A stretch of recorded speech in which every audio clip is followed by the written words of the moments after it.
welcome to JermaineAuNatural. I am Jermaine Ryan, and it is a beautiful Sunday evening. And I was gonna do a wash day video, but I had a conversation, last night where we got a new fire pit, and my good girlfriend, was over. And we were all outside around the fire pit, and we're drinking and just having general conversation. And the topic of hair came up, and she started talking about her hair, and it wasn't behaving the way that it once was. And she had sewing in for a while, and she had it in for a little bit of time. And she just said that things that used to work for her hair wasn't working anymore, more in the way that it was performing. It just was all the way different from what it was. And I was like, well, you know what? Maybe you should do a porosity test. Maybe your hair has changed. And, just to see if that's happened, to see why products that used to work aren't working anymore from, the time when you didn't have your sewing in till now. Like, it wasn't like a year, we're talking only a couple of months. So what happened? What changed? And it made me then think, maybe I need to do a porosity test on my hair just to make sure that things are still the same. I've not done it since I have been using the henna in my hair, which, if you can see based off of these roots, it's time to apply again. Yeah, it's time to update these roots, darling. And I'll have to go back and look at the video when I did it last, and I'll have it at the end. So if you can see how I applied the henna, it'll pop up. The little white bar pop up, and you can click on it, and it'll take you to that henna video. I think it was maybe a couple of months ago. Anyway, I'll have it at the end of this video so that you can go and check that out. So for those of you that may not be familiar with hair porosity, what that means, you've heard it before, I'm sorry. It is hot. My house is an old house. I don't have air, and because I'm recording, my little box fan is off. We don't do the window air conditioning units. Number one, our windows are really big because it's an old house, and it would only heat up a room, and then that room would be too cold. Whatever. So I'm a little sweaty. Not to mention I'm also cooking, which I'll probably be updating some pictures on my Instagram for you all to see. But yeah, I'm also cooking. It's just warm. And then it's warm and humid. Whatever, too much talking. So, hair porosity. What is it? I'm going to read it. Hair porosity refers to how well your hair can absorb and retain moisture. How porous your hair is has a lot to do with what will work best for your hair. Figuring out your hair porosity will allow you to maximize the benefits from your conditioning products. So, there are a couple of different tests when it comes to checking the porosity of your hair to see how well your hair will absorb moisture.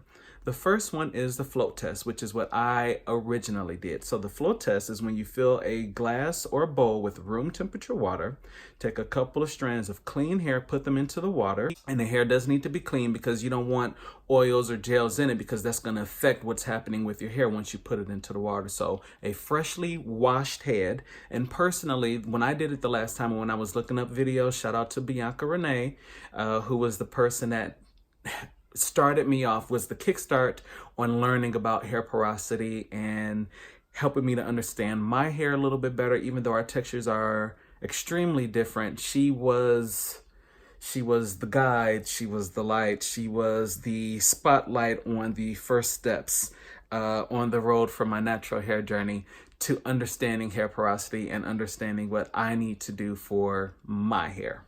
So I pull hair after I shampoo. Clean hair, no conditioner in it.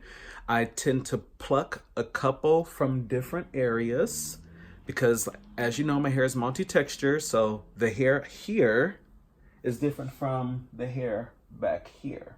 And it's very noticeably different. So I pull from different areas for my hair to test it all out. So what you're going to do is you're going to take the clean hair.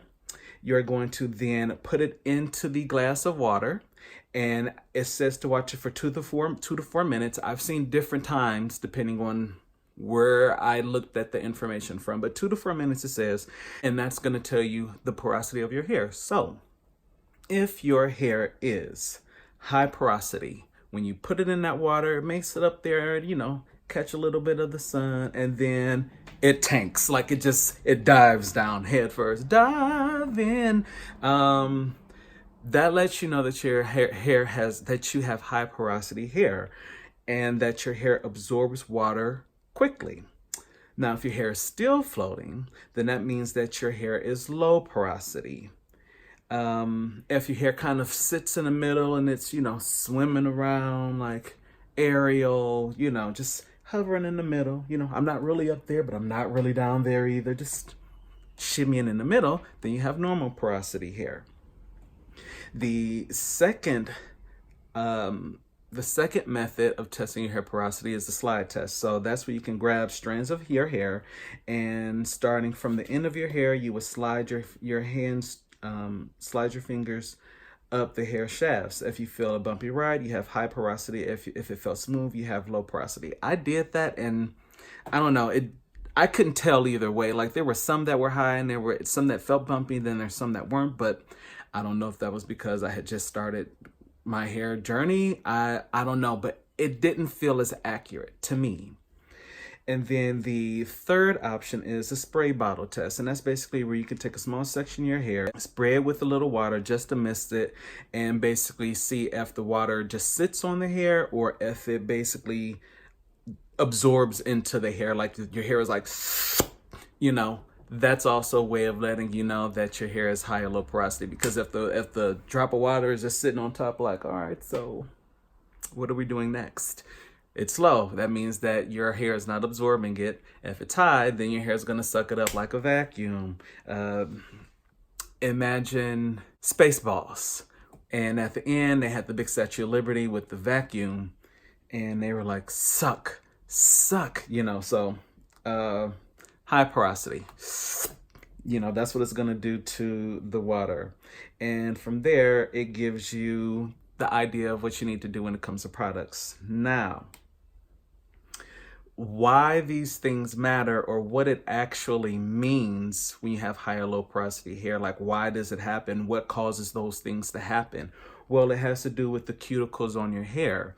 And the cuticles on your hair, when you have low porosity, are closed. So therefore, moisture isn't getting in. So a lot of times if you see people say, hey, I have low porosity hair, so I'm going to go in with this warm water. Well, warm water opens up the cuticles, allowing moisture to get in.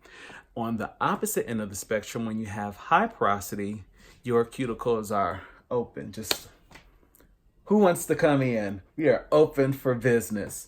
And they allow moisture in. But because they are open like that, moisture leaves out just as quickly as it goes in. So depending on which one you have is going to tell you how much moisture your hair is or isn't absorbing, and what you need to do to get the moisture in. Or if you have, and that's if you have low porosity, or if you have high porosity, it's what you need to do to keep the moisture in. So just kind of a, natural hair 101. Bianca Renee, 101 on when you have natural hair. The first step is to understand your porosity, so that the next step is, what do I need to do to maintain my hair, to moisturize my hair, to get it to do what I want it to do. All right, let's see here. Is that it? Yes, let's do this test. Hey, it me. All right, so we are going to go ahead and do our porosity test. So I have 4 glasses, one for each quadrant or section of my hair. So the front, the left, the right, and the back. No, I'm not playing the glasses. I choose to save that for the Miss America pageant. Anyway, all right, so I took after I washed my hair, I took the 4 strands, put them on a paper towel, and wrap them up so that they would dry. So now the only thing that's kind of hard about this is the the hair that has the henna in it is extremely light, so it's kind of hard for me to see it, but we'll try to make it work. All right, so first part of my hair, oh, that's got a good curl to it. Y'all see that? I feel like you might be too far. Look at that. Can you see anything? Is that visible? Can you see that hair? Maybe, maybe not. Cute. All right. So we're gonna throw that there. Here is the dyed henna piece, also from the front of my head. I don't know if you can see it or not. Hopefully things focus, you can see it. But there's that. Goes into the front. And I want y'all to see how different my hair strands are though too. So this is from my left side of my head. Look at the curl though. Just see how different that is. It's all that's the pattern. All right, that's gonna go for the left. I thought that there was a